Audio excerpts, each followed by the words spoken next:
Hello， 大家好，好耐冇見啦！今日咧同大家分享點樣車一條多用途嘅午睡氈，可以喺屋企用，又可以辦公室用。首先我哋預備2塊布，大家可以用同一種質料都得嘅，不過咧我就想用2種唔同嘅質料，咁所以咧就分底面，一次過咧就車咗6條。如果大家有繡花機，仲可以繡埋個名上去添。但係我哋咧就要先繡名，之後先至好車啦。咁我今次咧就預備咗呢2款唔同質料嘅絨毛布。咁我哋咧每一塊咧都係裁120乘80 cm。裁好咗之後咧，我哋就將2塊布疊埋一齊。咁我哋而家鋪好佢，面疊住面，底向住自己。因為呢塊布咧都比較大，咁所以今次咧我哋都會用一啲大頭針或者係夾仔固定好4邊嘅位置，之後先至好車。咁我哋4邊都用大頭針固定好位置。咁我哋咧最尾嗰度咧喺其中一個位可以預留返大約8至10 cm 唔好車，就我嚟反轉用嘅。大家俾少少耐性，好快就會固定好4邊㗎喇。下一步咧，我哋預備就可以車㗎喇。我哋望一望先，4邊都係大頭針固定咗。正如我之前提過啦，其中一邊要預留8至10 cm 嘅位唔好車。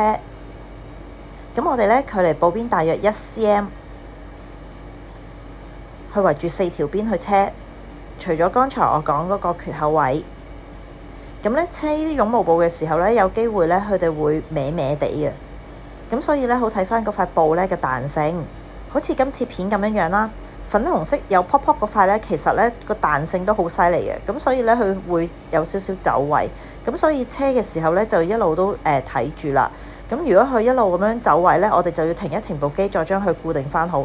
即使咧有大頭針，佢咧都會係有少少走位，同埋剪嘅時候咧都會比較難咧，真係剪一條好直嘅線。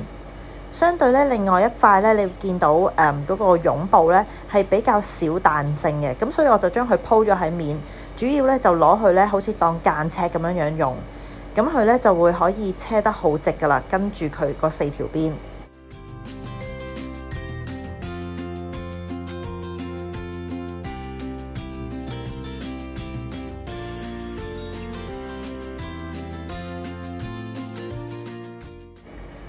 下一步咧，我哋就將佢成塊布反轉佢。順帶一提啊，呢塊布咧，除咗大人用咧，其實 BB 我嚟當被仔冚都好好㗎。咁所以咧，無論係送禮啦、自用啦，都好有心思。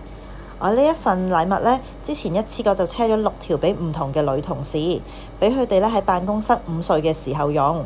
咁但係其實如果有 BB 嘅同事或者朋友咧，你送俾佢哋咧都好啱使㗎。反轉好之後咧，連返我哋頭先嗰個缺口位，咁就完成㗎啦。係咪好靚呢？用2塊唔同嘅布縫埋一齊，感覺上好似有2邊唔同嘅花紋咁樣。多謝大家收睇，下次再見，拜拜。